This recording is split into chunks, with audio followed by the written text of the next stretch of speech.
Hello drama lovers, spring of ইউথের second part নিয়ে চলে এলাম। Thanks for waiting guys. একটা ছোট্ট রিকোয়েস্ট করব, তোমরা যারা চ্যানেল সাবস্ক্রাইব করোনি প্লিজ সাবস্ক্রাইব করে রেখো। তাহলে চলো বেশি দেরি না করে শুরু করা যাক। তো নেক্সট ডেতে যখন বম ইউনিভার্সিটিতে আসে তখন বমকে প্রিন্সিপাল ডেকে বলে, তুমি বিদেশে গিয়ে পড়াশুনো করো, এমন চান্স সবাই পায় না, তোমার মার্কস ভালো আছে তাই জন্য তোমাকে এই চান্স দেওয়া হচ্ছে। ঠিক তখন বম প্রিন্সিপালকে বলে, কিন্তু আমার তো অ্যাভারেজ মার্কস আসে সবসময়। যেটা শোনার পর প্রিন্সিপাল অন্য কোনো বাহানা দিয়ে বমকে পেপারে সাইন করতে বলে। এরপর বম পেপারে সাইন করতে গিয়ে থেমে যায় আর বলে, আমি এখানে থেকেই আমার ব্যান্ডকে সাকসেসফুল করতে চাই, তাই জন্য আমি এগুলো ছেড়ে বিদেশ যেতে পারবো না। এরপর বম ওখান থেকে উঠে চলে যায়। নেক্সট সিনে আমরা সাগেকে দেখি, ও ওর চোখের প্রবলেমের জন্য হসপিটালে এসেছে। এই হসপিটালে আমরা তেয়ংকেও দেখি ওর বাবার সাথে একটা সার্জারি রুমে। তেয়ং ওর চোখের সামনে একজনের অপারেশন দেখে ঘাবড়ে যাচ্ছিল। এরপর তেয়ং যখন অনেক রক্ত দেখে তখন ও অপারেশন থিয়েটার থেকে বেরিয়ে জোরে জোরে নিঃশ্বাস নিতে থাকে। এরপর তেয়ং এর পাস্টের কথা মনে পড়ে, যখন ও ছোটবেলায় একদিন বাড়ি ফিরে চোখের সামনে অনেক রক্ত দেখেছিল। রক্ত ছিল ওর মায়ের, যে মৃত অবস্থায় ওখানে পড়েছিল। এরপর থেকেই তেয়ং এর রক্ত দেখলে প্রবলেম হয়। এরপর তেয়ং এর বাবা সার্জারি রুম থেকে বাইরে আসে, তেয়ংকে একটা জোরে কিক মারে আর বলে, তুমি একদমই তোমার মায়ের মতো বেকার একজন পার্সন। আমি চাই আমি যখন থাকবো না তুমি তখন এই হসপিটালকে সামলাবে, বাট তোমার দ্বারাই কিছুই হবে না দেখছি। তেয়ং বলে, প্লিজ বাবা তুমি মাকে এর মধ্যে টেনো না। এটা শুনে ওর বাবা আরও জোরে মারতে থাকে তেয়ংকে। এরপর তেয়ং নিচে পড়ে যায় এবং ওর হাত কেটে যায়।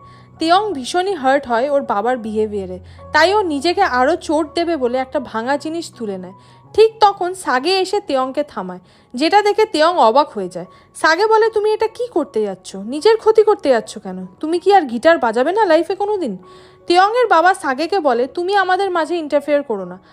সাগে তেয়ংয়ের বাবাকে বলে, কেন? আমি মাঝে কেন আসতে পারবো না? আপনি কি ভাবছেন যে আমি জানি না আপনি কাল বমের সাথে রেস্টুরেন্টে মিট করেছিলেন এবং ওকে কী বলেছেন? এরপর আগের দিনে রেস্টুরেন্টের সিন দেখি, যেখানে তেয়ংয়ের বাবা যখন বমকে খারাপ খারাপ কথা বলছিল তখন ওখানে সাগেও ছিল, যেইগুলো শুনে ওর খুবই রাগ উঠছিল তেয়ংয়ের বাবার ওপর। এই জন্য সাগে তেয়ংয়ের বাবাকে সাবধান করে যে উনি যেন বমের থেকে দূরে থাকে। এরপর ওখানে একজন নার্স এসে তেয়ংয়ের বাবাকে অপারেশন থিয়েটারে আসার জন্য বলে, দেন তেয়ংয়ের বাবা ওখান থেকে চলে যায়। এরপর সাগে তেয়ংকে বলে, বম তোমাকে দূরে করছে শুধুমাত্র তোমার বাবার কথাতে। বিশ্বাস করো, বমেরও খুব খারাপ লাগছে তোমার জন্য। ও তোমার কেয়ার করে, আর আমি বমকে ফলো করি বমের সেফটির জন্য। তাই তুমি এটা ভাবা ছেড়ে দাও যে তোমার বাবা বমের ক্ষতি করবে যদি না তুমি বড় ডক্টর হও। সাগে বলে, তুমি যদি লাইফে সেই কাজগুলো না করতে পারো যেগুলোতে তোমার ইচ্ছে আছে বা এটা তোমার ড্রিম, তাহলে তো তুমি একজন লুজার হয়ে যাবে। কেমন ছেলে তুমি, নিজের জন্য স্ট্যান্ড নিতে পারো না? এরপর সাগে ওখান থেকে চলে যায়। সাগে চলে গেলে তেয়ং ভাবতে থাকে যে তাহলে কি সাগের কথাই ঠিক, আমি একটা লুজার? নেক্সট ডে আমরা দেখি ওরা সবাই একসাথে তেয়ংয়ের জন্য ওয়েট করছে, যদি তেয়ং আবারও এসে জয়েন করে ব্যান্ড। এরপর যখন সত্যি তেয়ং ওখানে আসে তখন তেয়ংকে দেখে ওরা সবাই ভীষণই খুশি হয়ে যায়। এরপর ওরা একসাথে প্র্যাকটিস করতে শুরু করে। ওদের কাছে মাত্র 10 দিন পড়ে আছে ইউনিভার্সিটি মিউজিক ফেস্টিভ্যালের জন্য প্রিপারেশন করার, তাই বম ওদের সবাইকে গাইড করে যে কে কিভাবে কি করবে। এরপর আবারও ওরা প্র্যাকটিস করতে শুরু করে। এইভাবে ওরা মন দিয়ে প্র্যাকটিস করতে থাকে এবং এইভাবে একটা ভালো মিউজিকও ক্রিয়েট করে ফেলে ইউনিভার্সিটি মিউজিক ফেস্টিভ্যালে প্রেজেন্ট করার জন্য।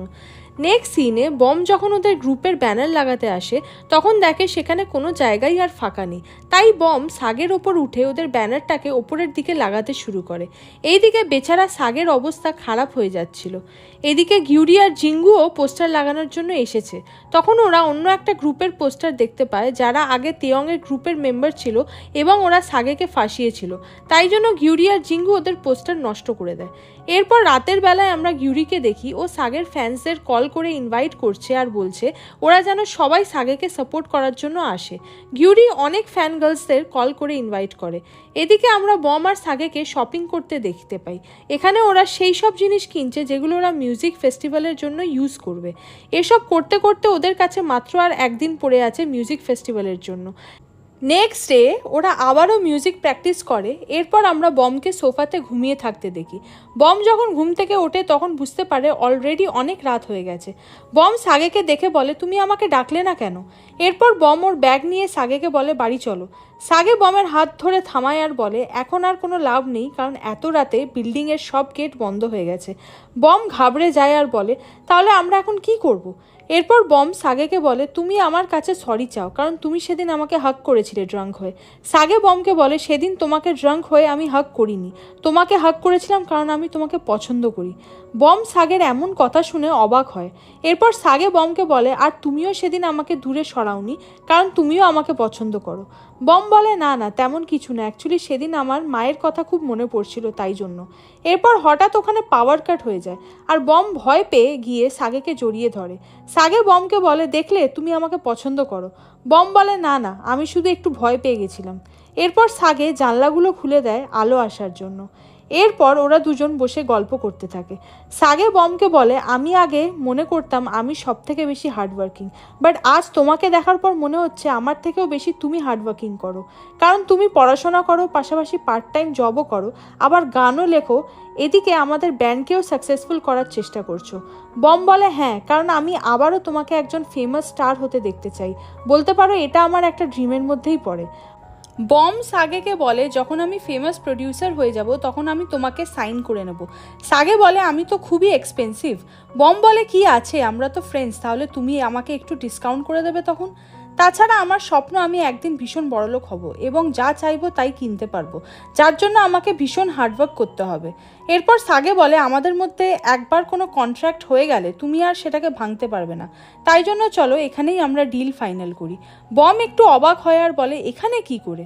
এরপর সাগে বমের ক্লোজে এসে বমকে কিস করে।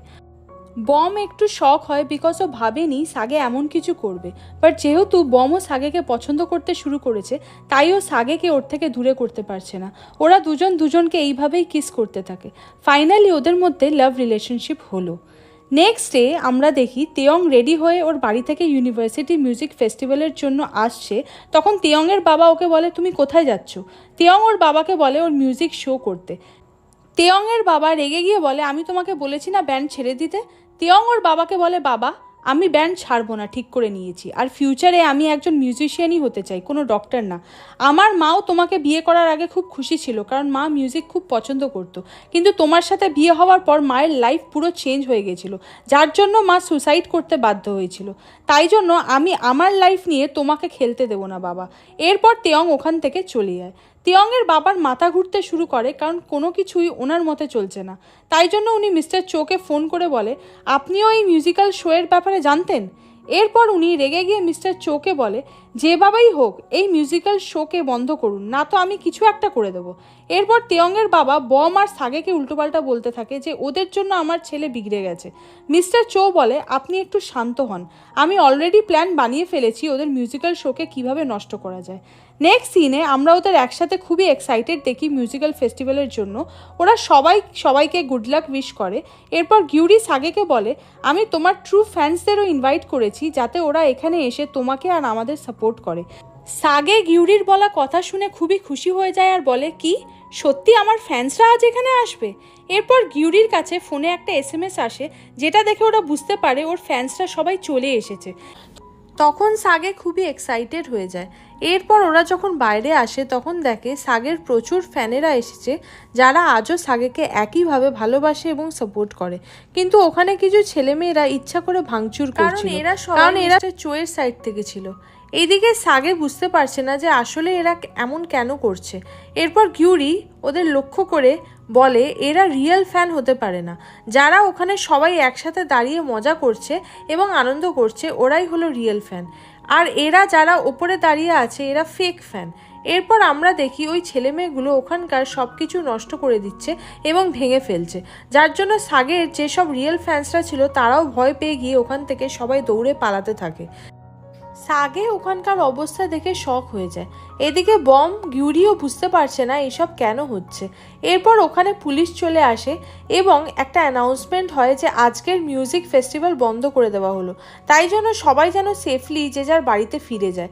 এখানে হঠাৎ কিছু লোক এসে তেয়ংকে জোর করে তুলে নিয়ে যেতে থাকে, যেটা বমও নোটিস করে আর ঘাবড়ে যায়। এরপর সাগে প্র্যাকটিস রুমে আসে এবং চিন্তা করতে থাকে ওর ফ্যান্সদের জন্য যে ওরা সবাই ঠিক ছিল তো, কারোর কোনো চোট লাগেনি তো, সবাই ঠিকঠাক বাড়ি পৌঁছালো তো। এরপর সাগে গিউরির থেকে জানতে পারে তেয়ং আর বমকেও কোথাও দেখতে পাওয়া যাচ্ছে না। তখন সাগে বাইরে এসে বমকে খুঁজতে শুরু করে।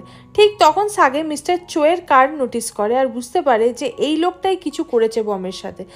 তাই জন্য সাগে তাড়াতাড়ি করে মিস্টার চোয়ের কোম্পানিতে আসে এবং মিস্টার চোকে জিজ্ঞাসা করে বম এখন কোথায়, আপনি কখন আমাদের পিছু করা ছাড়বেন। মিস্টার চো বলে আমি কিছুই জানি না এই ব্যাপারে, বাট সাগে বলে আপনি সব কিছু জানেন।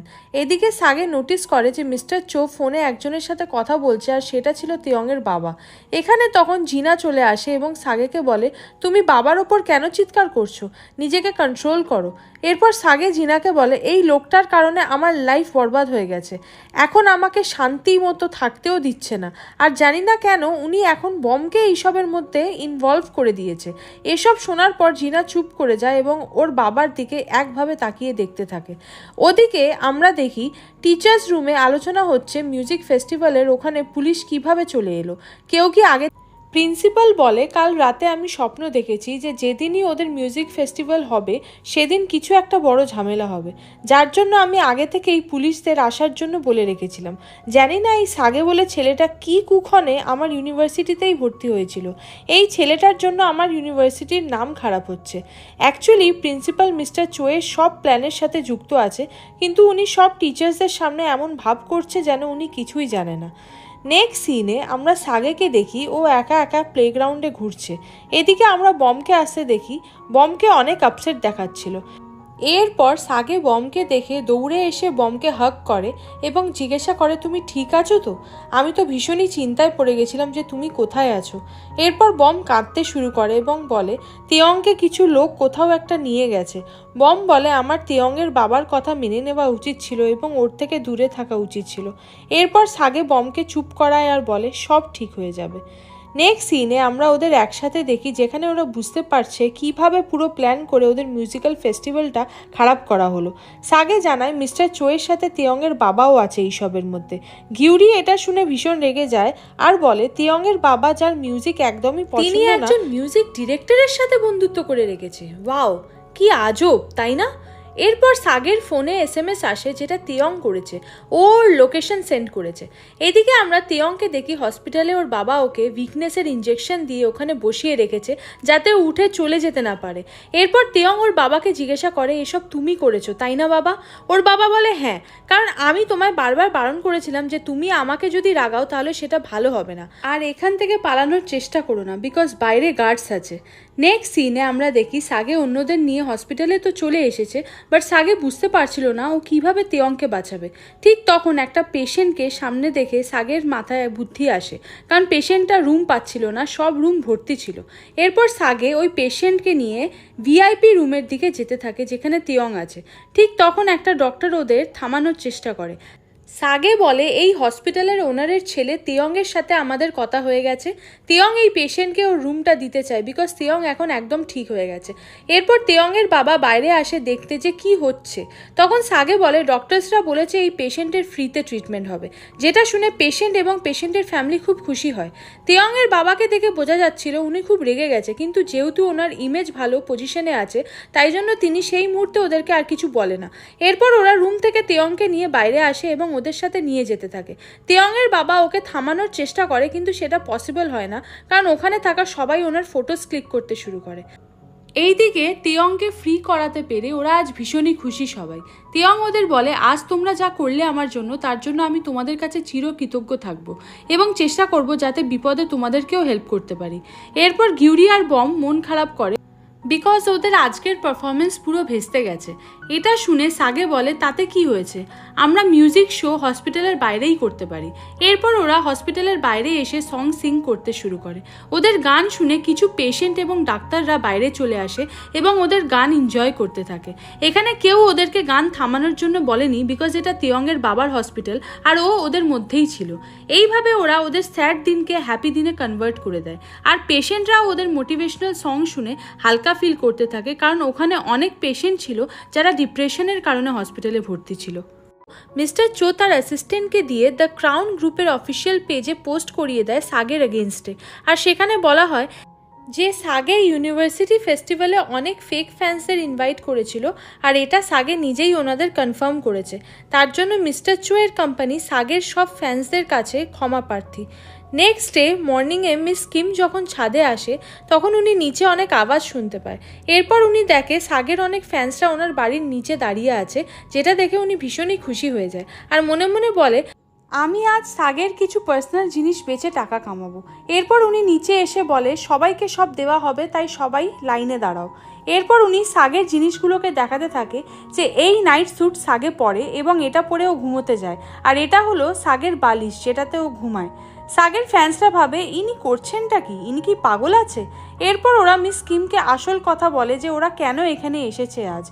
ওরা জানায় ওরা সাগের ওপর ভীষণই রেগে আছে, কারণ সাগে কি করে বলতে পারে আমরা ওর ফেক ফ্যান্স, আমরা ওর রিয়েল ফ্যান্স, তাই জন্য ওকে ওখানে সাপোর্ট করতে গেছিলাম। সাগে কোথায়, ওর সাথে আমরা কথা বলতে চাই। মিস কিম বলে সাগে এখন বাড়িতে নেই, কিন্তু ওরা কোনো কথা না শুনে মিস কিমকে ঠেলে বমের বাড়িতে ঢুকে পড়ে।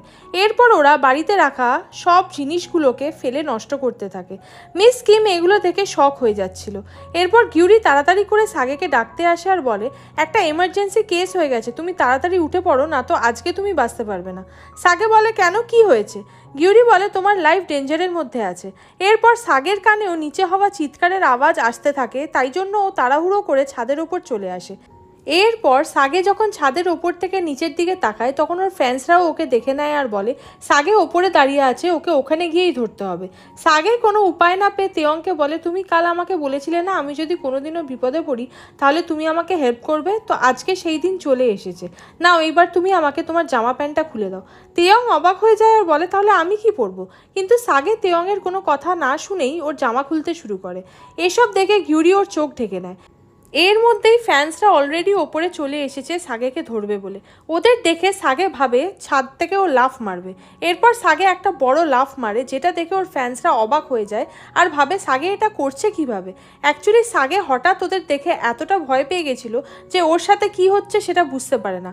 তার জন্য ও মনের জোরে বাইরে এই ঝাপটা মারে যাতে কেউ ওকে হার্ম না করতে পারে। এদিকে ফ্যান গার্লসরা ছাদের ওপর থেকে চিৎকার করে বলে তুমি আমাদের থেকে বেঁচে পালাতে পারবে না, কারণ তুমি আমাদের নামে মিথ্যে অ্যালিগেশন দিয়েছো। এরপর তেয়ং আর গিউরি যখন ওদের থামাতে যায় তখন ওদের মধ্যে একজন গিউরিকে জোরে ধাক্কা দিয়ে দেয়। গিউরি পড়ে যেতে যাচ্ছিল, ঠিক তখনই ওকে একজন এসে ধরে ফেলে, যেটা ফিল করার পর গিউরি ভাবে ওকে হয়তো সাগে এসে ধরেছে। ওর সাথে ও সাগেকেই দেখছিল আর ভাবছিল যে ওর ড্রিম ফাইনালি পূরণ হবে, যে সাগে ওকে এইভাবে একদিন প্রপোজ করবে।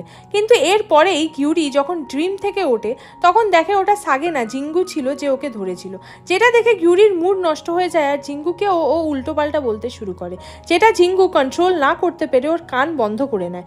গিউরির মতে ও পড়ে যেত তাও ভালো, কিন্তু ওকে সাগে ছাড়া আর অন্য কেউ টাচ করুক সেটা গিউরি চায় না। নেক্সট সিনে আমরা দেখি মিস্টার চো খুব খুশি হচ্ছে সাগেকে চিন্তাতে দেখে, তাই জন্য উনি ওনার অ্যাসিস্ট্যান্টকে বলে এইভাবেই সাগেকে ডিস্টার্ব করতে থাকো যাতে সাগে বমের বাড়ি ছেড়ে দেয়।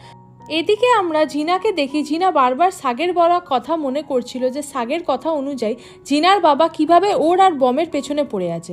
এরপর জিনার রুমে মিস্টার মিন আসে। জিনা মিস্টার মিনকে জিজ্ঞাসা করে আপনি কি বলতে পারবেন যে সাগে আর আমার বাবার মধ্যে কোনো ঝামেলা চলছে কিনা?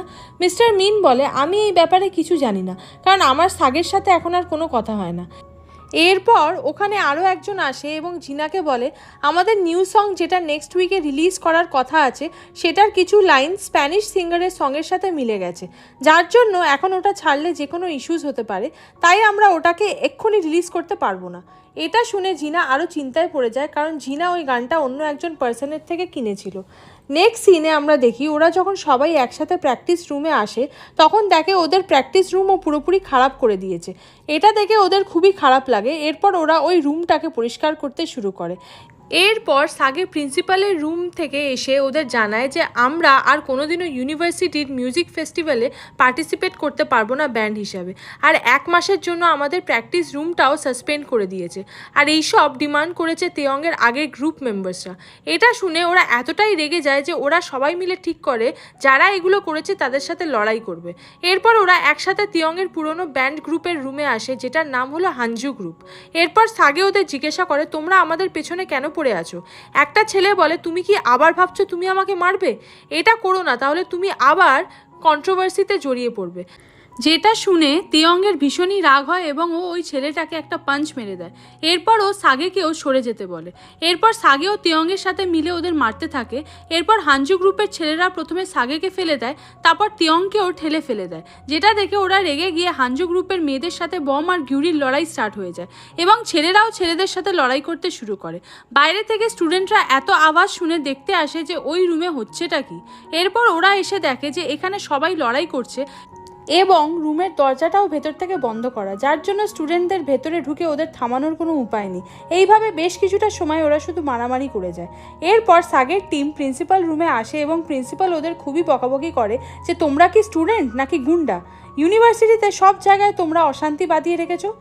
প্রিন্সিপাল রেগে গিয়ে বলে আমি তোমাদের প্র্যাকটিস রুম চিরকালের জন্য ব্যান করে দিলাম। এটা শুনে সাগে প্রিন্সিপালকে বলে কিন্তু ওরাও তো আমাদেরকে মেরেছে, আপনি ওদেরকে কেন কিছু বলছেন না? আপনি ওদেরও স্টুডিও বন্ধ করে দিন। প্রিন্সিপাল সাগেকে জানায় প্রথমে শুরুটা তোমরা করেছো। এরপর উনি সাগের ফেস চেক করে বলে তোমাদের শরীরে কোনো মার বা কাটার দাগ নেই। এদিকে হানজু গ্রুপের নাক মুখ থেকে রক্ত বার করে দিয়েছো। ওদেরকে তোমরা খুবই বাজেভাবে মেরেছো। নেক্সট সিনে ওরা যখন বাইরে আসে তখন ওরা চিন্তা করতে থাকে এখন থেকে প্র্যাকটিস ওরা কোথায় করবে। সাগে ওদের বলে তোমরা চিন্তা করো না, আমার মা বলে আমি যেখানেই যাই আমি কোনো না কোনো রাস্তা ঠিকই বার করে নিই, এই জন্য এই প্রবলেম সলভ করা আমার কাছে কোনো ব্যাপার না। এরপর ওখানে আমরা হানজু গ্রুপের মেম্বারদের দেখি যাদের অবস্থা সত্যিই ভীষণ খারাপ ছিল। সাগে ওদের বলে খবরদার দ্বিতীয়বার যেন তোমাদের এত সাহস আমি না দেখি। নেক্সট সিনে আমরা তিয়ঙ্গকে দেখি রাতে যখন ও ওর বাড়িতে বসেছিল তখন ও ভাবছিল যে ওর বাবা বমের থেকে কেন ওকে এত দূরে করতে চাইছে, এর পেছনে কি কোনো কারণ আছে। এরপর ওখানে তিয়ঙ্গের বাবা আসে আর তিয়ঙ্গকে দেখে বলে তুমি এখানে কি করছো? তুমি তো এখান থেকে চলে গেছিলে। তিয়ঙ্গ বলে আমি লাস্টবারের মতো তোমাকে বাই বলতে এসেছি, আমি আশা করব এইবার তুমি অন্তত আমাকে যাওয়া থেকে আটকাবে না আর তুমি আমার সিচুয়েশনটাকেও বোঝার চেষ্টা করবে। এটা বলে তিয়ঙ্গ চলে যেতে যাচ্ছিল, তারপরও থেমে যায় এবং ওর বাবাকে জিজ্ঞাসা করে তুমি আমাকে বমের থেকে দূর করার জন্য ফোর্স কেন করছো? এর পেছনে কি কোনো ব্যাপার আছে যেটা আমি জানি না? এটা শুনে তিয়ঙ্গের বাবা একটু ঘাবড়ে যায় আর ভাবে তিয়ঙ্গ কি কিছু জানতে পেরে গেছে। এরপর তিয়ঙ্গ আর কিছু না বলে বাড়ি থেকে বেরিয়ে যায়। এরপর আমরা নেক্সট ডে মর্নিংয়ে সাগেকে দেখি। সাগে যখন চুপি চুপি বাড়ি থেকে বেরোতে চাইছিল তখন মিস কিম ওকে দেখে নেয় এবং ওকে দিয়ে ঘরের কাজ করাতে থাকে, বিকজ কাল ওর ফ্যান্সরা এসে বাড়ির সব কিছু লণ্ডভণ্ড করে দিয়ে গেছিলো। সাগে চুপচাপ কাজ করছিল কিন্তু মিস কিম সাগেকে উল্টোপাল্টা বলেই চলেছে যে আমরা তো ভেবেছিলাম তুমি এখানে থাকলে আমাদের অনেক প্রফিট হবে, কিন্তু আমাদের তো লসের পর লসই হয়ে চলেছে। এরপর সাগে মিস কিমকে সরি বলে, তারপর সুযোগ পেয়ে বাড়ি থেকে বেরিয়ে পড়ে। মিস কিম চিৎকার করে ওকে যেতে মানা করে কিন্তু ও কোনো কথাই শোনে না। এরপর সাগে বাইরে এসে দেখে ওর মায়ের একটা লেটার এসেছে, যেটাতে ওর মা লিখেছে আমি একদম ঠিক আছি আর ভালো করে ঘুরে বেড়াচ্ছি, তুমি আমার জন্য একদম চিন্তা করো না। আর শোনো, দুনিয়া তোমাকে যাই বলুক না কেন আমি তোমার পাশে সবসময় আছি আর তোমাকে সব থেকে বেশি ভরসা করি। সাগে সকাল সকাল ওর মায়ের লেটারটা পেয়ে আর পড়ে ভীষণ খুশি হয়ে যায়। শুরুতে এরপর আমরা মিস্টার চৌকে দেখি, উনি ভীষণই রেগেছিলেন এটা জানতে পেরে যে সংটা অফিসিয়ালি রিলিজ হওয়ার কথা ছিল সেটা কিছু প্রবলেমের জন্য রিলিজ করা যাবে না। তাই উনি ভীষণই রেগে গিয়ে জিনাকে বলে যেভাবেই হোক একটা নিউ সং নিয়ে আসো যেটা নেক্সট উইক রিলিজ করা হবে, আর যদি তুমি এটা না করতে পারো তাহলে ভীষণই খারাপ হবে।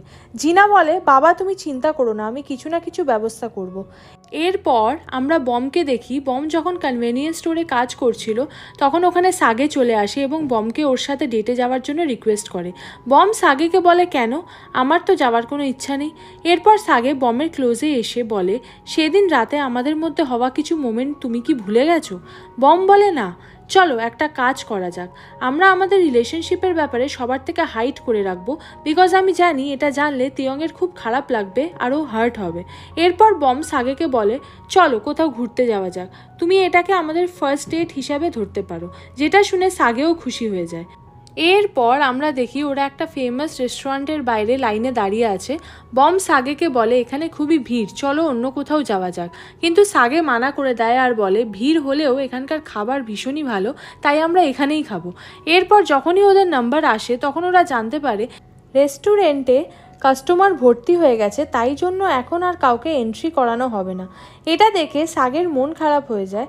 এরপর আমরা সেই রেস্টুরেন্ট থেকে দুজন স্কুল গার্লকে বেরোতে দেখি, যার মধ্যে একজন স্কুল গার্ল সাগেকে চিনে ফেলে এরপর আমরা বম আর সাগেকে বাসে করে বাড়ির দিকে ফিরতে দেখি, যেখানে ওরা দুজনে খুশি ছিল এটা ভেবে যে ঠিক আছে এইবার হয়তো হলো না, বাট নেক্সট টাইম আমরা এখানে আবার আসব। ঠিক এরপর ওই স্কুল গার্লটি সাগের সামনে আসে এবং সাগেকে বলে, আপনি সাগে না? আমি আপনার ভীষণ বড় ফ্যান। আমি অনেক বছর ধরে আপনার গাওয়া গান শুনে আসছি, তবে যখন থেকে আপনি দ্য ক্রাউন ব্যান্ড ছেড়ে দিয়েছেন তখন থেকে আমি ওই ব্যান্ডের গান শোনা বন্ধ করে দিয়েছি। এরপর মেয়েটি ওর হাতে থাকা খাবার সাগেকে নিতে বলে। সাগে খুশি খুশি ওটা নিতেই যাচ্ছিল, তখন বম ওকে আটকে দেয়। মেয়েটি বলে, প্লিজ এটা অ্যাকসেপ্ট করে নাও, তাহলে আমার খুব ভালো লাগবে। এটা আমি একটা থ্যাঙ্কস হিসাবে সাগেকে দিচ্ছি। এরপর ওরা মেয়েটির দেওয়া খাবার অ্যাকসেপ্ট করে নেয়। এরপর বম সাগেকে বলে, দেখো তোমার ট্রু ফ্যান্স আজও তোমাকে মনে রেখেছে আর কত ভালোবাসে, তাই এদের জন্য তোমাকে পরিশ্রম করে আবার ফেমাস হতে হবে। যেটা শুনে সাগে বমকে বলে, হ্যাঁ আমি নিশ্চয়ই হার্ডওয়ার্ক করব। এরপর ওরা ওদের সুইট মোমেন্টটাকে এনজয় করতে থাকে। লাভ রিলেশনশিপে আসার পর থেকে ওরা দুজনেই ভীষণভাবে খুশি। এরপর আমরা জিনাকে দেখি, ও খুব চিন্তায় পড়ে গেছে আর ভাবছে ও এখনই নিউ সং কী করে নিয়ে আসবে। ঠিক তখন জিনার মনে পড়ে বমের লেখা নিউ সংটার কথা, যেটার ফটো জিনা অলরেডি ওর ফোনে ক্লিক করে রেখেছিল। এরপর জিনা ওদের যে নিউ সং, যেটার কিছু লাইনে প্রবলেম আসছিল, সেগুলো সরিয়ে বমের নিউ সংয়ের লাইনের সাথে চেঞ্জ করে দেয়। এখানে এক প্রকার জিনা উইদাউট পারমিশন বমের সং চুরি করে নিজের কাজে লাগাচ্ছে। নেক্সট সিনে আমরা বমকে দেখি, ওকে আমরা ছাদে ওর পিয়ানোর সাথে বসে থাকতে দেখি। বম পিয়ানোতে সেই মিউজিকই প্লে করছে যেটা ও ছোটোবেলা থেকে প্লে করে আসছে। এরপর ওখানে সাগে কোল্ড ড্রিঙ্ক নিয়ে আসে এবং বমকে বলে, এই মিউজিকটা আমি অনেক বছর ধরে আমি আমার ড্রিমে শুনতে পাই, আবার কখনো আমি তোমাকে দেখতে পাই, কখনো তোমার এই হোয়াইট পিয়ানোকে দেখি, আর কখনো এর গায়ে লাগানো এই ইয়েলো স্টিকারটিকেও দেখতে পাই। যেটা শুনে বম একটু অবাক হয়ে বলে, তাহলে তো এটা খুবই চিন্তার বিষয়। এরপর সাগে বমের ক্লোজে এসে বমকে কিস করে। বম সাগেকে একটু ঠেলে দূরে সরিয়ে দেয় আর বলে, এমন করো না, তুমি তো জানো আমরা আমাদের রিলেশনশিপকে সবার থেকে হাইড করে রেখেছি। এরপর ওরা দুজনে রাতের চাঁদকে দেখতে থাকে।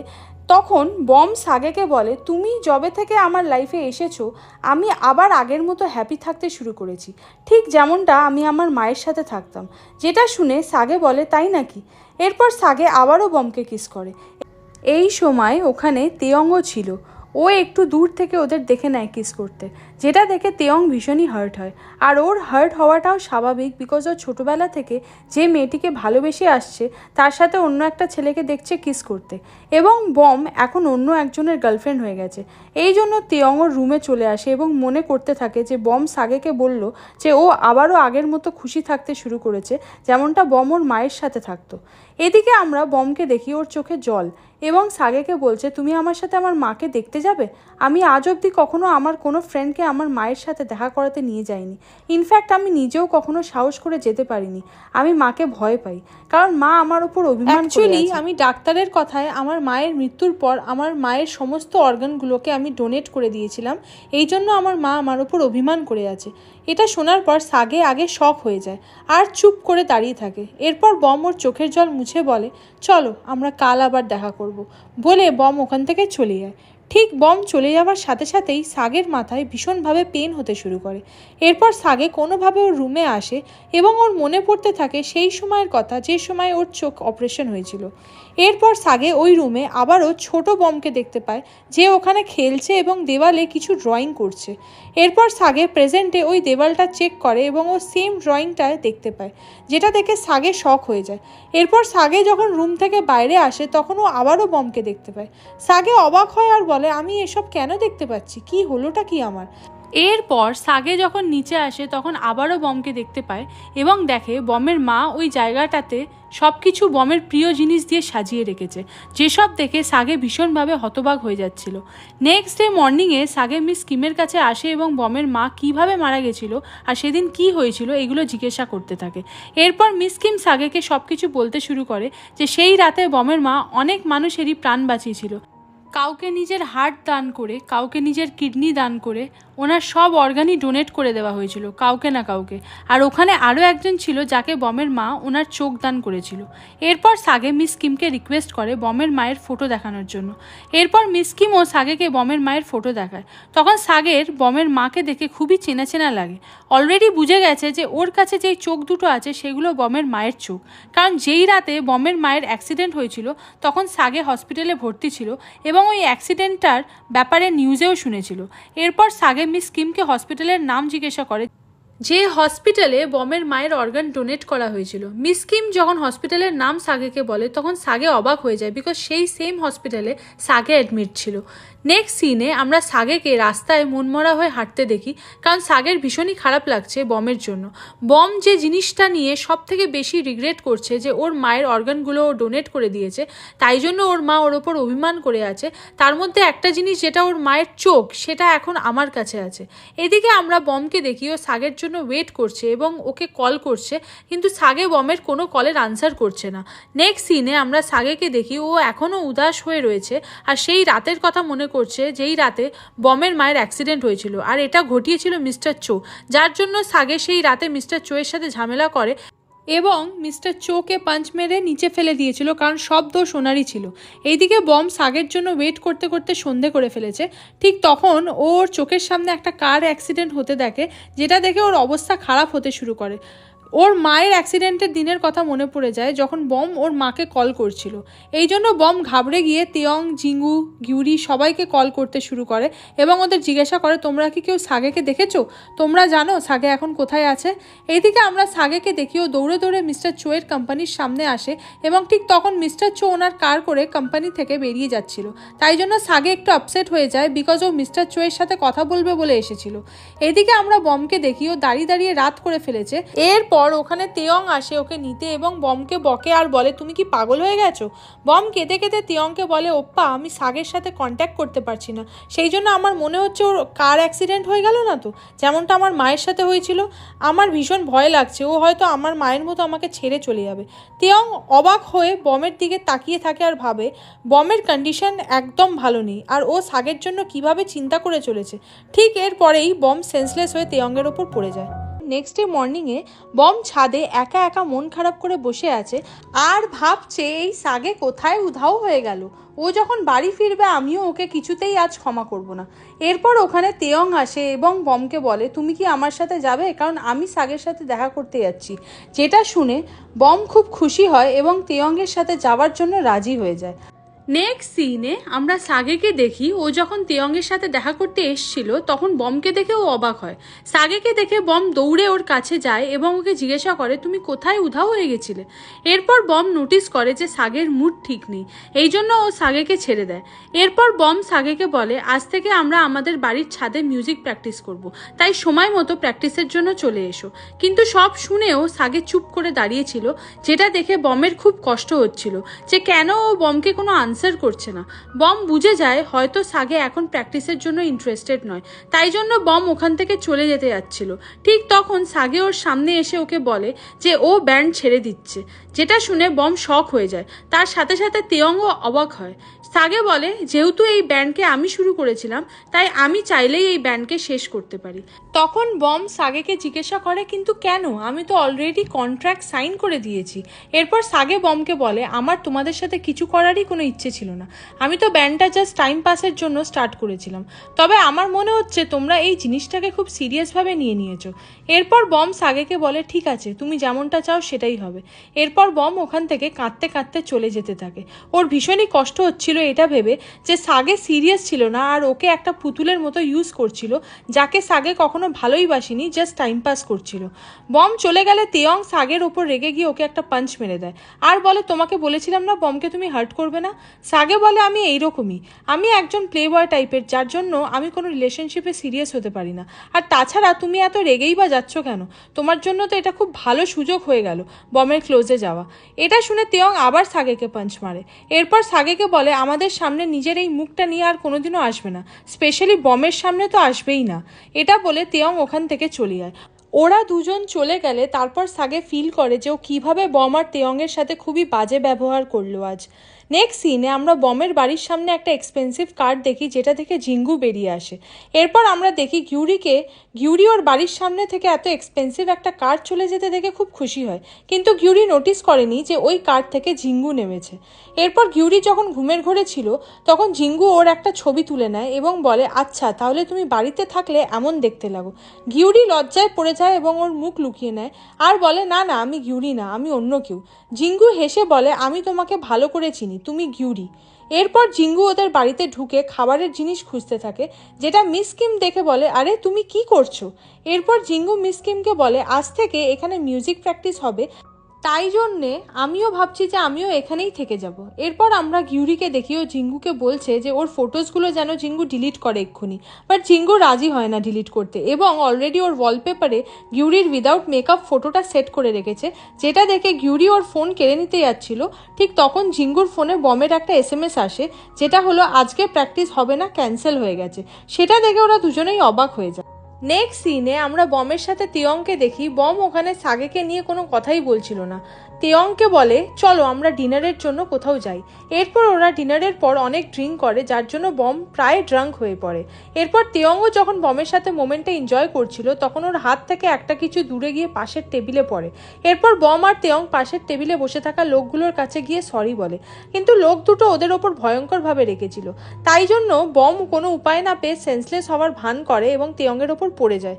এরপর বমকে তিয়ং ওর পিঠে তুলে ওখান থেকে চলে যায়। এরপর রাস্তায় একটা জায়গায় তিয়ংয়ের মনে হচ্ছিল বম হয়তো কাঁদছে। এরপর বম যখন ওর পিঠ থেকে নামে তখন ও তিয়ংকে বলে, আরে আমি কাঁদছিলাম না, তুমি তো ভুলভাল বুঝে যাচ্ছ দেখছি। এটা শোনার পর তেয়ং বমকে ধরবে বলে ওর পেছনে ছুটতে থাকে। এরপর তেয়ং একটা জায়গায় এসে বমকে ধরে ফেলে এবং ফাইনালি বমকে ও বলে দেয় যে ও বমকে ভালোবাসে, আর শুধু এখন থেকে নয়, মিডল স্কুল থেকেই ভালোবেসে আসছে। যেটা শুনে বম বেশি অবাক তো হয় না, বিকজ ও জানতো যে হয়তো তেয়ং ওকে পছন্দ করে। বম তেয়ংকে বলে, আমিও তোমাকে পছন্দ করি, কারণ আমার মায়ের মৃত্যুর পর তুমি আমার অনেক টেক কেয়ার করেছো, কিন্তু আমি তোমাকে আমার বড় ভাইয়ের চোখে দেখে এসেছি সব সময়। তেয়ং বলে, কিন্তু আমি তোমার ভাই হতে চাই না। বম বলে, সরি তেয়ং, আমার মন আমি অলরেডি একজনকে দিয়ে দিয়েছি, তাই জন্য আমাদের মধ্যে কোনো কিছুই হওয়া সম্ভব না। আর তেয়ং বলে, কোনো ব্যাপার না, আমি তোমার জন্য অপেক্ষা করব, কারণ আমার কোথাও মনে হয় আমার ফিলিংস জানার পর তুমি একবার হলেও আমার কথা ভাববে। নেক্সট সিনে আমরা সাগেকে দেখি। সাগে ভীষণভাবে মন খারাপ করে বসে আছে আর ভাবছে ও বমকে আস্তে আস্তে পছন্দ করতে শুরু করেছিল, কিন্তু আজ সাগেই বমকে হার্ট করে দিল, যার জন্য ওর ভীষণই রাগ হয় এবং ও মিস্টার চোয়ের কারের সামনে আসে এবং কারটাকে ভাঙতে শুরু করে আর বলে, আপনার জন্য এইসব হচ্ছে। এরপর মিস্টার চো কার থেকে বেরিয়ে এসে বলে, তুমি কি পাগল হয়ে গেছো? সাগে মিস্টার চোকে বলে, 6 বছর আগে আপনি কি করেছিলেন সেটা আমি জানি। আপনি ওই মহিলাকে রোডেই ছেড়ে দিয়ে এসেছিলেন মরার জন্য। আপনি যদি চাইতেন তাহলে আজ ওই মহিলা বেঁচে যেতে পারত। তাই জন্য আপনি এক্ষুনি আমার সাথে পুলিশ স্টেশন চলুন এবং নিজের দোষ স্বীকার করে নিন। মিস্টার চো ঘাবড়ে যায় আর মনে মনে বলে, সাগের কাছে এত ডিটেলস কি করে? এরপর উনি মনে করে তেয়ংয়ের বাবার কথা, যে উনি মিস্টার চোকে বলেছিল সাগের কাছে ওই ইনসিডেন্টের কোনো প্রুফ নেই, তাই ও আমাদের ধমকাবে বা ভয় দেখাবে, বাট আমাদের ভয় পেলে চলবে না। এরপর মিস্টার চো সাগেকে বলে, তুমি কী সব ফালতু কথা বলে চলেছো? কে সেই মহিলা আর কাকেই বা আমি বাঁচাইনি? তুমি চুপচাপ এখান থেকে চলে যাও, না তো ভালো হবে না, আর আমি তোমার কমপ্লেন করে দেবো পুলিশে। সাগে বলে, পুলিশ ডাকার হলে ডেকে নিন, এখন থেকে আমিও আর চুপ করে বসে থাকবো না। এটা বলে সাগে ওখান থেকে চলে যায়। এরপর আমরা মিস্টার চোকে তেয়ংয়ের বাবার সাথে কথা বলতে দেখি। উনি তেয়ংয়ের বাবাকে বলে, যেভাবেই হোক তোমার ছেলেকে মানাও, কারণ সাগের জায়গায় আমি তেয়ংকে এখন ফেমাস করাবো, যাতে সাগের ছায়া আমার লাইফ থেকে চিরদিনের মতো মুছে যেতে পারে।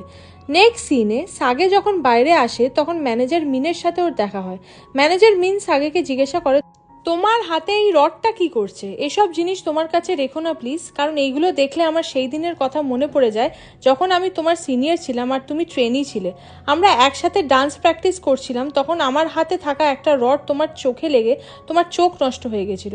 সেই দিনটা আমার কাছে একটা ভয়ঙ্কর স্বপ্নের মতো ছিল। আমি ভীষণই ভয় পেয়ে গেছিলাম সেদিন। যদি তোমার চোখ ঠিক না হতো তাহলে আমি কখনোই নিজেকে ক্ষমা করতে পারতাম না, আর সারা জীবন ধরে কুড়ে কুড়ে মরতাম। বাট থ্যাংক গড যে সেদিনই তুমি আই ডোনার পেয়ে গেছিলে। তুমি আবারও তোমার চোখ ফিরে পেয়েছো এবং সবকিছু দেখতে পাচ্ছ, আর তুমি আমাকে ক্ষমাও করে দিয়েছো। এরপর সাগে বলে ছাড়ুন এসব কথা, এগুলো সব পুরনো কথা, আর তাছাড়া আপনি ইচ্ছা করে ওইসব ঘটাননি। এরপর মিস্টার মিন সাগেকে বলে তোমার কথা মতো আমি মিস্টার চোয়ের কার কালেকশন থেকে সেই কার খোঁজার চেষ্টা করছিলাম, বাট ওই কার আমি খুঁজে পাইনি। আর না 6 বছর আগে ওই কার মিস্টার চো কোনোদিনও ইউজ করতো। সাগে বলে এটা কি করে হয়, ওই গাড়িটা ওনার কাছে কোনোদিনই ছিল না, তাহলে কি আমি মিস্টার চোকে ভুল বুঝছি। নেক্সট মর্নিংয়ে আমরা বমকে দেখি ও সবে সবে ঘুম থেকে উঠে বসেছিল, ঠিক তখন ওর কাছে তিয়ংয়ের বাবার কল আসে এবং বম রিসিভ করে কথা বলে। এরপর আমরা দেখি বম রুম থেকে যখন বাইরে আসে তখন দেখে তিয়ং ওর জন্য কিছু মেডিসিন এবং একটা নিউ স্মার্টফোন রেখে গেছে, কারণ বম যখন রাস্তায় সাগের জন্য ওয়েট করছিল অনেকক্ষণ ধরে তখন কোনোভাবে ওর ফোনটা হাত থেকে পড়ে ভেঙে গেছিলো। তিয়ং একটা পেপারে লিখে দিয়েছে যদি তুমি আমাকে ভাই মেনেই থাকো তাহলে সেটা ভেবে এই ফোনটা অ্যাকসেপ্ট করে নাও। এরপর তিয়ংকে দেখি ও যখন বমের ঘরের সামনে আসে তখন ও দেখে ওর রেখে যাওয়া নিউ মোবাইল ফোনটা ওই ব্যাগেই আছে এবং বম ওকে একটা নোটে লিখেছে তোমাকে থ্যাঙ্কস বাট আমি এটা অ্যাকসেপ্ট করতে পারবো না, সরি, যেটা দেখে তিয়ংয়ের খুব খারাপ লাগে। এরপর আমরা ইউনিভার্সিটি প্র্যাকটিস রুমে দেখি বম এখান থেকে ওর জিনিসপত্রগুলো নিয়ে যেতে এসেছে, কারণ ও এই ব্যান্ডও বন্ধ করে দেবে। এরপর বমের মনে পড়ে তিয়ংয়ের বাবার বলা কথা যে উনি বলেছিল আমাকে যে আমি যেভাবেই হোক যেন তিয়ংকে এই ব্যান্ড থেকে বার করে দিই, কারণ তিয়ংয়ের বাবা ওর জন্য ভবিষ্যতে অনেক ভালো জিনিস প্ল্যান করে রেখেছে, কিন্তু তিয়ং যদি আমার সাথে এই ব্যান্ডে যুক্ত হয়ে থাকে তাহলে ও ওর লাইফে কিছুই অ্যাচিভ করতে পারবে না। এইসব ভেবেই বমের চোখে জল চলে আসছিল। এরপর ওখানে তেয়ং, জিঙ্গু আর গিউরি আসে এবং তেয়ং বমকে বলে তুমি কিভাবে এই ব্যান্ড বন্ধ করে দিতে পারো। বম বলে সাগেকে ছাড়া এই ব্যান্ড ইনকমপ্লিট। তখন গিউরি বলে কি, সাগে উপ্পা সত্যি এই ব্যান্ড আর কোনোদিন জয়েন করবে না? এটা শুনে জিঙ্গু বলে সাগে এটা করছেটা কিভাবে, ও কি পাগল হয়ে গেছে? এরপর তেয়ং বলে এই ব্যান্ডটা কি খালি সাগের জন্য ছিল, তাহলে আমরা এখানে কি করছি? তখন বম তেয়ংকে বলে এমনিতেও আমরা ইউনিভার্সিটির কোনো ইভেন্টে আর পার্টিসিপেট করতে পারবো না, তাই এই ব্যান্ডকে শুধু শুধু রেখে দিয়ে কোনো লাভ নেই। আমরা এতদিন শুধু নিজেদের টাইম ওয়েস্ট করেছি, আমাদের উচিত ছিল সেখানে আমাদের টাইম দেওয়া যেখান থেকে আমাদের কিছু প্রফিট হতো। এরপর থেকে আমরা আমাদের স্টাডিতে ফোকাস করব, আর এই ব্যান্ড এখানেই শেষ হলো। এরপর বম ওর জিনিস নিয়ে ওখান থেকে বেরিয়ে যায়। এরপর যখন ইউনিভার্সিটির বাইরে আসে তখন হানজু গ্রুপের মেম্বার্সরা ওর মজা ওড়াতে থাকে যে এতদিনে এরা এদের নিজের জায়গা কোথায় সেটা বুঝতে পেরেছে। এরপর তেয়ং দৌড়ে বমের সামনে আসে এবং ওকে বলে তুমি এইসব কি এই জন্য করছো কারণ আমি তোমার কাছে আমার ফিলিংস কনফেস করেছি? বম বলে না, সেজন্য না, আমি চাই তুমি লাইফে অনেক আগে যাও এবং হ্যাপি থাকো, আমি চাই না আমার জন্য তুমি কোনো স্ট্রাগলের মধ্যে ফেসে যাও। এটা বলে বম ওখান থেকে চলে যায়। নেক্সট ডে আমরা বমকে দেখি ওর ভাঙা ফোনটা নিয়ে আসে একটা মোবাইল শপে সারাবে বলে। তখন দোকানদার বমকে বলে এর মধ্যে কিছু ফটোজ আছে। এরপর বম ওই ফটোজগুলো দেখে খুবই ইমোশনাল হয়ে যায় যে ওরা একসাথে কত খুশি ছিল, কত মেমোরিজ বানিয়েছিল, কিন্তু এখন ওরা যে যার মতো আলাদাভাবে লাইফ লিড করবে। এরপর বম দোকানদারকে বলে কোনো ব্যাপার না, আপনি এই ফটোজগুলো ডিলিট করে দিন। বম অলরেডি ডিসাইড করে নিয়েছে যে ও আর পেছনে ঘুরে তাকাবে না। নেক্সট সিনে আমরা বমকে দেখি বম বাড়িতে এসে ওর বানানো ওদের গ্রুপের ফটোটা তুলে ফেলে। এরপর ওয়াশরুমে গিয়ে কাঁদতে শুরু করে আর বলে সাগে তুমি এমনটা কেন করলে? আমার কি তোমাকে নিয়ে স্বপ্ন দেখার কোনো অধিকার নেই যে তুমি এমনটা করলে আমার সাথে, আমাকে ছেড়ে চলে গেলে? এইদিকে আমরা তেয়ংকে ওর বাড়িতে ফিরে আসতে দেখি, যেটা দেখে তেয়ংয়ের বাবাও খুব খুশি হয়ে যায়। নেক্সট ডে আমরা বমকে দেখি ওর পার্ট টাইম জবে। তখন ও সেই সং শোনে যেটা ওর লেখা গান, যেটা শুনে বম শক হয়ে যায়। এটা সেই গান যেটা বম ছোটবেলা থেকে রেডি করছে, আর এই মেলোডিটাই সাগে ওর স্বপ্নতে শুনতে পায়। বম ওখানে থাকা আরেকজন স্টাফকে জিজ্ঞাসা করে এটা কোন সং, মানে নাম কি? স্টাফটা বলে এটা দ্য ক্রাউন গ্রুপের নিউ সং, আজই রিলিজ হয়েছে। কি দারুণ না সংটা, কারণ এটা খুব ভাইরাল হচ্ছে। বম অবাক হয়ে যায় যে ওর শেষ ইচ্ছেটাই যেন ফুলফিল আর হলো না। নেক্সট সিনে আমরা তেয়ংকে দেখি ওর বাবা ওকে তেয়ংয়ের রুমে নিয়ে এসে একটা গিটার গিফট করে এবং বলে আমি ভুল ছিলাম যে আমি তোমার স্বপ্ন পূরণ করা থেকে তোমাকে বাধা দিতাম, বাট এখন আমি বুঝতে পেরেছি মিউজিক তোমার কাছে কতটা ইম্পর্টেন্ট। আমি তোমাকে দ্য ক্রাউন মিউজিক ব্যান্ডে অ্যাড করিয়ে দিয়েছি, এইবার তুমি কি করবে সেটা তোমার ব্যাপার। তেয়ং আজ এই কথা শুনে এত খুশি হয়ে যায় যে ও ওর বাবাকে হাগ করে। এখানে বোঝা যাচ্ছে যে তেয়ংয়ের বাবা অলরেডি ওর মন জয় করে ফেলেছে। নেক্সট সিনে আমরা সাগেকে দেখি ও যখন ওর বাড়িতে ছিল তখন সেম মিউজিক শুনে খুবই অবাক হয়ে যায় আর ভাবে বমের লেখা সং দ্য ক্রাউন গ্রুপ কি করে সিং করছে। এটা ভেবে সাগে ঘাবড়ে যায় যে হচ্ছেটা কি। এইদিকে আমরা জিনাকে দেখি ও মিডিয়ার সামনে ইন্টারভিউ দিচ্ছে, কারণ এই সংটা রিলিজ হওয়ার কিছুক্ষণ পরেই ভাইরাল হয়ে যায়, মানে এই গানটা প্রচুর মানুষের কাছে ছড়িয়ে পড়ে। জিনা ইন্টারভিউয়ে বলে যে ও একজনকে খুব পছন্দ করে আর তার কথা মনে করেই ও এই গানটা লিখেছিল। এদিকে আমরা বমকে দেখি বম জিনার সাথে দেখা করবে বলে কোম্পানিতে আসছিল, ঠিক তখন সাগে ওকে আটকায় আর জিজ্ঞাসা করে তুমি কি তোমার গানটাকে বেচে দিয়েছো, যেটা আমি এতদিন ধরে আমার ড্রিমে শুনে আসছি এবং তুমি ছোটবেলা থেকে এই গানটা লিখছিলে। বম সাগেকে বলে না, আমার সংটা চুরি করা হয়েছে, তাই জন্য আমি এই ব্যাপারে কথা বলতে যাচ্ছি। সাগে বমকে বলে দেখো এমন তাড়াহুড়ো করো না আর মাথা গরম করো না। বম সাগেকে বলে আমার রাস্তা থেকে সরে যাও, না তো আমি এবার তোমাকেও সন্দেহ করতে বাধ্য হব, কারণ তুমি আর আমি ছাড়া এই গানটার ব্যাপারে অন্য কেউ জানতো না। বমের মুখ থেকে এমন শোনার পর সাগে চুপ হয়ে যায়। এরপর বম ওখান থেকে কোম্পানির ভেতরে ঢুকে আসে। বমকে ওখানকার অ্যাসিস্ট্যান্ট কিছুতেই ঢুকতে দিচ্ছিল না। এরপর জিনা ওখানে এসে বমকে আলাদা করে নিয়ে যায় কথা বলার জন্য। বম জিনাকে বলে এটা তো আমার গান, তুমি এটাকে চুরি কবে করলে, আর তুমি এটা করতে পারলেও বা কি করে। এরপর বমের মনে পড়ে ওদের সেই ক্যাম্পিং ভ্যানের কথা, যেখানে জিনা বমের ব্যাগের পাশে বসেছিল। তাই বমের কাছে এইটুকু ক্লিয়ার যে সাগে এইসবের মধ্যে নেই, সংটা চুরি করেছিল জিনা। কিন্তু জিনা বমকে বলে যে ও কারুর সং চুরি করেনি আর এই গানটা জিনার নিজের লেখা। জিনা বলে তুমি যে বলছো এটা তোমার লেখা গান, তোমার কাছে তার কোনো প্রুফ আছে? এরপর বম একটা ফাইল বার করে জিনাকে দেখায় আর বলে এই ফাইলে আমার গানটা অনেক পুরনো ডেটের সাথে লেখা আছে, এবং বম ওর পেন্ডেন্টের মধ্যে থাকা মিউজিকটাও জিনাকে শুনিয়ে দেয়।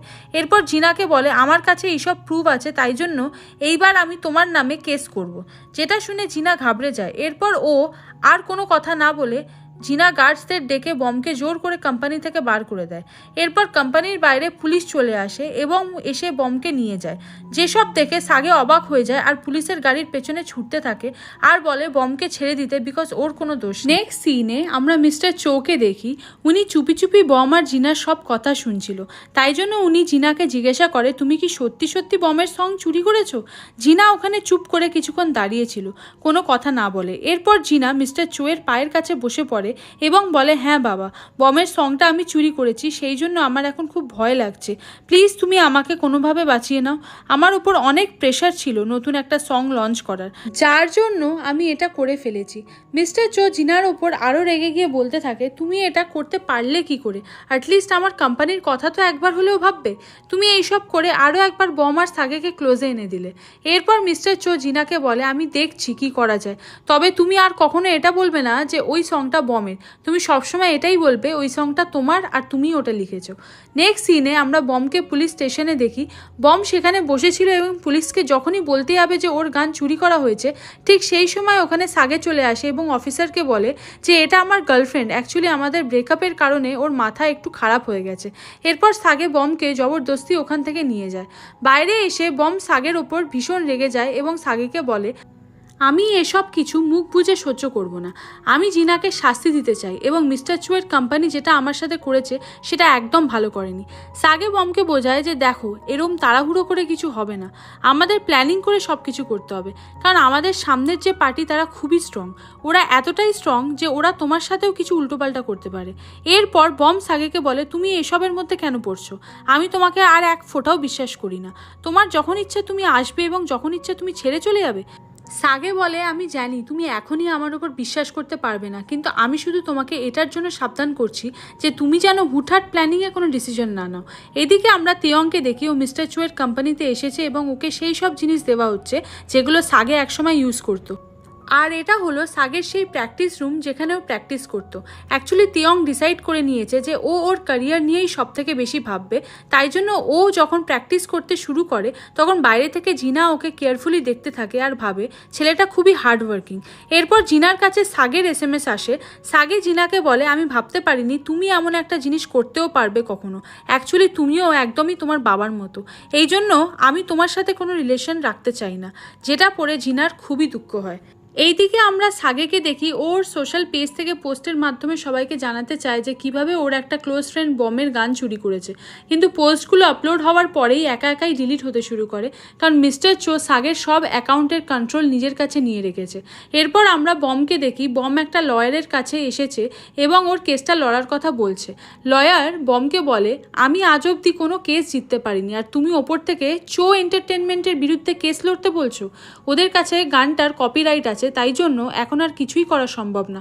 এদিকে আমরা সাগেকে দেখি সাগে কোম্পানির বাইরে রিপোর্টার হানের সাথে দেখা করে এবং বলে, আপনি গানটার পেছনে থাকা সত্যি বার করুন, কারণ উনি সবসময় সৎ পথে চলে। কিন্তু এইবার উনি সাগেকে মানা করে দেয়, কারণ মিস্টার চোয়ের সাথে কেউ পাঙ্গা নিতে চায় না। এরপর রিপোর্টার হান যখন ওখান থেকে চলে যাচ্ছিল, তখন সাগে ওনাকে বলে, আমি আপনার কলের অপেক্ষা করে থাকবো। এরপর সাগে যখন ম্যানেজার মিনের অ্যাপার্টমেন্টের দিকে আসছিল, তখন জিনা ওখানে সাগের জন্য ওয়েট করছিল। জিনা সাগেকে কিছু বলার জন্য এখানে এসেছে। এরপর জিনা ওকে বলে, তুমি এটা আমার সাথে কি করে করতে পারো, মানে তুমি এতটা শিওর হলে কি করে যে ওটা বমের লেখা সং? তোমার তো এখন আমার সাইডে থাকা উচিত ছিল। সাগে জিনাকে বলে, আমি 100% শিওর ওটা বমের সং। আমি স্বপ্নেও ভাবতে পারিনি তুমি কারুর সং চুরি করে নিজের বলে রিলিজ করে দেবে। এরপর জিনা সাগেকে বলে, আমি 6 বছর তোমার সাথে কাজ করেছি, তোমাকে সুপারস্টার বানানোর জন্য কত কিছুই না করেছি, এমনকি তোমাকে কোম্পানি থেকে বার করে দেওয়ার সময় বাবার পায়ের সামনে গিয়েও হাত জোর করে রিকোয়েস্ট করেছি যাতে তোমাকে বার না করা হয়, কিন্তু তুমি তো আজ আমারই পাশে দাঁড়াচ্ছ না। সাগে জিনাকে বলে, আমি তোমাকে ক্ষমা তখনই করতে পারবো যখন তুমি বমের সামনে দাঁড়িয়ে ক্ষমা চাইবে, আর বমও তোমাকে ক্ষমা করবে, কারণ তুমি শুধু বমের গান চুরি করনি, তুমি ওর ইমোশন চুরি করে নিয়েছো। এরপর সাগে ওখান থেকে চলে যায়, আর জিনা সাগের এমন বিহেভিয়ারে খুব হার্ট হয়। নেক্সট ডে মর্নিংয়ে আমরা সাগেকে দেখি মিস কিম যখন বাড়িতে ব্রেকফাস্ট করছিল, তখন সাগেও ওখানে এসে বসে পড়ে। এরপর গিউরি এসে সাগেকে দেখে জোরে জোরে চিৎকার করতে থাকে, বিকজ ফাইনালি সাগে আবার ফিরে এসেছে। এরপর সাগে যখন ওর রুমে আসে, তখন ওখানে সাগের রুমমেট তিয়ং ছিল না, আর এখন ওর রুমমেট হলো জিঙ্গু। জিঙ্গু সাগেকে জোরে একটা পাঞ্চ মেরে নিচে ফেলে দেয়, আর বলে, এটা কি ছিল, তুমি হঠাৎ করে ব্যান্ড ছেড়ে চলে গেলে, আবার হঠাৎ করে ফিরে এলে, কি ব্যাপার? ঠিক এই সময় সাগের কাছে রিপোর্টার হানের কল আসে এবং উনি সাগেকে বলে উনি সাগের হেল্প করবে। এই জন্য সাগে খুবই খুশি হয়ে ঘর থেকে বেরিয়ে যেতে যাচ্ছিল, বাট জিঙ্গু ওকে আটকাচ্ছিল। তাই জন্য ঠিক তখন গিউরি এসে সাগের হেল্প করে। এরপর গিউরি জিঙ্গুকে ওর 2 হাত দিয়ে আটকে রাখে যাতে ও সাগেকে না আটকায়। এই সময় ওরা দুজনের অনেক ক্লোজে চলে আসে এবং একভাবে একে অপরকে দেখতে থাকে। ওরা এতটা ক্লোজে আসার জন্য ওদের দুজনের হার্টবিট ফাস্ট হয়ে যায়। এর মানে গিউরি আর জিঙ্গু কোথাও না কোথাও দুজনকে পছন্দ করতে শুরু করেছে। শুরুতেই আমরা বমকে জিনার সামনে দেখি। বম জিনাকে জিজ্ঞাসা করে, তুমি আমাকে কেন ডেকেছো? এরপর জিনা কোনো কথা না বলে বমকে একটা ভিডিও দেখায় যেখানে সাগে মিস্টার চোয়ের কার ভাঙছিল। এরপর জিনা বমকে বলে, তুমি যদি সাগের ক্যারিয়ার নষ্ট হোক না চাও, তাহলে তোমার লেখা সংটাকে ভুলে যাও, কারণ এই ভিডিও সোশ্যাল মিডিয়াতে চলে গেলে সাগের ইমেজ পুরো দুনিয়ার সামনে খারাপ হয়ে যাবে, আরও ফিউচারেও কখনো কামব্যাক করতে পারবে না। এরপর জিনা বমকে একটা কন্ট্রাক্ট পেপার সাইনের জন্য দেয়, যেটা বম সি ইউ লেটার সংটা, যেটা বমের লেখা সং, সেটা যাতে ও নিজের বলে দাবি না করতে পারে। কিন্তু বম জিনার কন্ট্রাক্ট পেপার সাইন করতে পারবে না সেটা জানিয়ে দেয়, আর বলে, সাগে যদি তোমার বাবার কারকে নষ্ট করে থাকে তার পেছনে কোনো না কোনো কারণ নিশ্চয়ই আছে, তোমার বাবা শিওর ওর সাথে কিছু করেছে। এটা বলে বম ওখান থেকে চলে যায়, আর জিনা বমের কথা শুনে আরও রেগে যায়। নেক্সট সিনে আমরা সাগে আর বমকে একসাথে দেখি, যেখানে বম সাগেকে বলে ওর খুব খিদে পেয়েছে, তাই ও আগে কিছু খেতে চায়। এরপর বম অনেক কটা পেস্ট্রি কেকস অর্ডার করে খেতে শুরু করে, যেগুলো সাগে অবাক হয়ে দেখছিল। এরপর বম খাওয়া শেষ করে যখন ওখান থেকে চলে যেতে চাইছিল, তখন সাগে ওকে আটকায় আর বলে, তুমি কোথায় যাচ্ছ? তুমি কি সঙের ব্যাপারে কি করবে আমাকে বলতে চাও না? আমি একটা খুব ভালো রিপোর্টারকে পেয়েছি যে আমাদের হেল্প করতে রাজি। তখন বম সাগেকে বলে, আমি কারোর ওপর কোনো কেস করতে চাই না। এটা শুনে সাগে অবাক হয় আর বলে, হঠাৎ তুমি এমন কেন করছো? তুমি ওই সংটা তোমার মায়ের জন্য চাইল্ডহুড টাইম থেকে লিখে আসছো, আর আমাকে প্রমিস করেছিলে যে ওই সংটা তুমি আমাকে দিয়ে গাওয়াবে এবং দেন পাবলিক করবে। বম বলে, তুমি যদি আমাকে ছেড়ে না চলে যেতে তাহলে ওই সংটা আমরা অনেকদিন আগেই রিলিজ করে দিতে পারতাম, কিন্তু তুমি এমনই, তোমার যখন মনে হবে তুমি আসবে, তোমার যখন মনে হবে তুমি চলে যাবে, এগুলো সব হয়েছে তোমার জন্য। প্লিজ সাগে, তুমি আমার লাইফ থেকে চলে যাও। যেটা শোনার পর সাগে শক হয়ে যায় এবং একটু হার্টও হয়, এটা ভেবে যে বম ওকে কতটা ঘেন্না করতে শুরু করেছে। এরপর বম ওখান থেকে চলে যায়। নেক্সট সিনে আমরা দেখি বম কোম্পানির বাইরে এসে জিনাকে কল করে এবং বলে ও কন্ট্রাক্ট পেপারে সাইন করতে রাজি, কিন্তু জিনা যেন সাগের ভিডিওটা কোথাও আপলোড করে পাবলিক না করে। যেটা দেখার পর জিনা অবাক হয়ে যায় এবং খুশিও হয়। এরপর জিনা মিস্টার চোকে বলে, বাবা, প্রবলেমটা সলভ হয়ে গেছে। আমার তো বিশ্বাসই হচ্ছে না তোমার দেওয়া একটা ভিডিওতেই এই প্রবলেম সলভ হয়ে গেল, যেটা শুনে মিস্টার চোয়েরও ভালো লাগে। এরপর আমরা রাতে ওদের সবাইকে পার্টি করতে দেখি, কারণ ফাইনালি ওরা অনেক সাকসেস হাসিল করে ফেলেছে। এরপর দ্য ক্রাউন ব্যান্ডের একজন মেম্বার বলে যে ও গ্রুপ লিডার হতে চায়, বাট মিস্টার চো ওকে চুজ করে না আর বলে উনি খুব তাড়াতাড়ি ব্যান্ডে আর একজন মেম্বারকে অ্যাড করবে আর সেই হবে দ্য ক্রাউন ব্যান্ডের গ্রুপ লিডার। এখানে মিস্টার চো তেয়ংয়ের কথা বলছিল, কিন্তু এখানে কেউই তেয়ংয়ের ব্যাপারে জানে না এখনও। এইদিকে আমরা বমকে দেখি, বম ওর মায়ের ডেথ অ্যানিভার্সারির জন্য ওর মায়ের কাছে ফ্লাওয়ার বাকেট নিয়ে এসেছে। বম দেখে ওর মায়ের কাছে অলরেডি একটা ফ্লাওয়ার বাকেট রাখা আছে। বম ভাবে হয়তো ওর আন্টি রেখে গেছে। এরপর বম ওর মায়ের সাথে কথা বলতে শুরু করে। প্রথমে ওর মায়ের কাছে ক্ষমা চায়, তারপর জোরে জোরে কাঁদতে শুরু করে আর বলে, মা, আমি তোমার জন্য লেখা গানটা হারিয়ে ফেলেছি। এদিকে আমরা সাগেকে দেখি, সাগে লুকিয়ে লুকিয়ে বমের কথা শুনছিল এবং বমের হার্ট ব্রেক দেখে সাগে নিজেও ভীষণ ইমোশনাল হয়ে পড়েছিল। নেক্সট ডে মর্নিংয়ে যখন বম ওঠে তখন ও কিছু জিনিস দেখতে পাচ্ছিল, যেমন ওদের ব্যান্ড গ্রুপের ফটো। এরপর বম ওর রুম থেকে বেরিয়ে সেই ফ্লাওয়ার বাকেট দেখতে পাচ্ছিল, যেটা ও কাল রাতে ওর মায়ের কাছে দেখেছিল। এরপর বম যখন ছাদে আসে তখন বম ওর সামনে ওর মাকে দেখতে পাচ্ছিল, যেটা দেখে ও ভীষণই ইমোশনাল হয়ে পড়েছিল। এরপরে আমরা দেখি ওটা ওর মা নয়, ওটা ছিল সাগে। এরপর আমরা ছাদে গিউরি আর জিঙ্গুকে দেখি, ওরা মিউজিক ইনস্ট্রুমেন্টগুলোকে নিয়ে ছাদে আসে, কারণ আজ থেকে ওরা এখানে প্র্যাকটিস করবে। সাগে বমকে বলে আমরা আবার একটা নতুন ব্যান্ড বানাবো, যেটা শুনে বম সোজাসুজি মানা করে দেয় যে না, এখন আর এইসব কিছু হবে না, কারণ আমি তোমাকে আর বিশ্বাস করি না, তাই জন্য আমি সাগের সাথে কিছু করতে চাই না। এরপর বম রেগে গিয়ে ওদের বলে তোমরা যা খুশি করো, আমি এসবের মধ্যে নেই বলে ওখান থেকে চলে যায়। নেক্সট সিনে আমরা তেয়ংকে দেখি, ওর কিছু জিনিসপত্রের মধ্যে দিয়ে ওর একটা এক্সামের কার্ড পায়, যেটা দেখে ওর পাস্টের কথা মনে করতে শুরু করে, যে যখন আমার এক্সামের টাইমে বম আমার সাথে দেখা করতে আসতো তখন ও আমার জন্য টিফিন নিয়ে আসতো, আমাকে চিয়ার আপ করতো এবং আমার কথা কত ভাবতো, আমার জন্য খুশি থাকতো। কিন্তু কী যে হয়েছে ওর, যে ও এখন আমার থেকে দূরে দূরে থাকতে শুরু করেছে। এরপর ও বমের সাথে দেখা করবে বলে ওর পার্ট টাইম জবের ওখানে আসে, কিন্তু ও জানতে পারে বম অলরেডি কাজ করে চলে গেছে।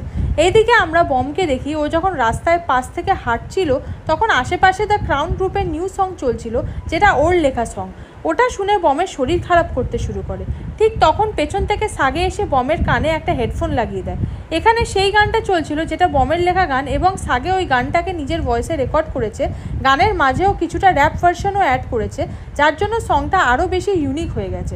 সাগে বমকে বলে আমরা এই সংটাকে কভার সং বানিয়ে সোশ্যাল মিডিয়াতে আপলোড করব, কারণ যেহেতু এই সংটা এখন ট্রেন্ডিংয়ে চলছে তাই আমাদের এই সংটা পোস্ট করা উচিত। বমের সাগের করা এই নিউ স্টাইল সংটা খুবই ভালো লাগে, তাই ও সাগেকে জিজ্ঞাসা করে আমি তোমাকে বিশ্বাস করব কি করে, তুমি আবার যদি আমাকে ছেড়ে চলে যাও তাহলে কি হবে।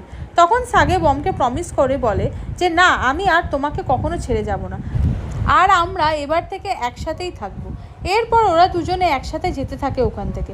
নেক্সট ডে মর্নিংয়ে আমরা মিস কিমকে আবারও সাগের রুমে দেখি। উনি সাগের সেই মানি ব্যাগটা দেখে ভীষণ খুশি হচ্ছিল। এরপর মিস কিম সাইডে রাখা জিঙ্গুর জামা প্যান্ট দেখে, যেগুলো এলোমেলো করা ছিল। মিস কিম বলে কেমন ছেলে, একদম নোংরা করে রেখেছে। এরপর জিঙ্গুর একটা টি শার্ট নিয়ে উনি বলে দেখো টি শার্টটার কী অবস্থা হয়েছে, তবুও জিঙ্গু ওটা ওর কাছেই রেখে দিয়েছে এখনও। এরপর মিস কিম নিচে এসে ওই টি শার্টটাকে ওনার কাঁধে রেখে হেয়ার কালার করতে শুরু করে। এরপর জিঙ্গু ওখানে আসে এবং মিস কিমকে বলে আপনি বাড়িতে হেয়ার কালার কেন করছেন। মিস কিম বলে কারণ পয়সা বাঁচানোর জন্য। জিঙ্গু বলে আমার মা একজন হেয়ার ড্রেসার, পরের বার আমি আপনাকে আমার মায়ের কাছে নিয়ে যাব। এরপর আমরা ওদের সবাইকে ছাদে দেখি, ওরা প্র্যাকটিসের জন্য রেডি হয়ে গেছে। এরপর গিউরি বলে কিন্তু তেয়ং ওপ্পা কোথায়, ওকে ছাড়া তো দুটো সাগে কমপ্লিটই না এই গ্রুপে। বম কিউরিকে বলে এখন তেয়ংকে ছাড়াই আমাদের এই গ্রুপটাকে এগিয়ে নিয়ে যেতে হবে, কারণ এই গ্রুপে আর কোনোদিনই ও জয়েন করবে না, আর নাও এখানে কোনোদিনও আর আসবে। ঠিক সেই সময় তেয়ং ছাদের ওপরেই আসছিল। বমের মুখ থেকে এমন একটা কথা শুনে তেয়ং খুব হার্ট হয়, যার জন্য ও ওদের সাথে দেখা না করেই ওখান থেকে চলে যায়, কিন্তু বম সেটা খেয়াল করে নেয়। তাই বম তাড়াতাড়ি করে নিচে এসে তেয়ংকে থামায়। অ্যাকচুয়ালি বম তেয়ংকে ইগনোর করছে তেয়ংয়ের বাবার কথা শুনে, বাট তেয়ং এখন উল্টে বমকে ভুল বুঝতে শুরু করেছে। তেয়ং বমকে বলে, আমি তোমার কাছে আমার ফিলিংস কনফেস করেছিলাম যেটা তোমার একদমই পছন্দ হয়নি, তাই জন্য তুমি খুব চালাকি করে আমাকে এই ব্যান্ড থেকে বার করে দিলে। আমি যখন ছিলাম তখন তুমি ইচ্ছে করে ব্যান্ড বন্ধ করে দিলে, তারপর আমি যেই চলে গেলাম সেই তুমি আবার ব্যান্ড স্টার্ট করে দিলে আমাকে ছাড়া, যাতে তুমি ফুল টাইমটা সাগের সাথে কাটাতে পারো। বম তেয়ংকে বলে, এমনটা নয় যেটা তুমি ভাবছো। তেয়ং বলে, এখন আমি শুধুমাত্র আমার ক্যারিয়ার আর নিজেকে নিয়ে ব্যস্ত থাকবো। এটা বলে ওখান থেকে রাগ করে চলে যায়, যেটা দেখে বমের ভীষণই খারাপ লাগে।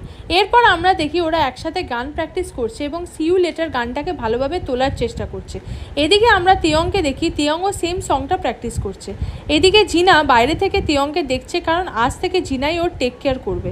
এরপর আমরা ম্যানেজার মিনকে দেখি, উনি যখন বাইরে ছিল তখন উনি একটা কার নোটিস করে, তার সাথে উনি মিস্টার চোয়ের সেক্রেটারি মিস্টার কাং এবং তার প্রেগনেন্ট ওয়াইফকে দেখে। এটা হলো সেই কার যেটাকে খোঁজার জন্য সাগে মিস্টার মিনকে রিকোয়েস্ট করেছিল।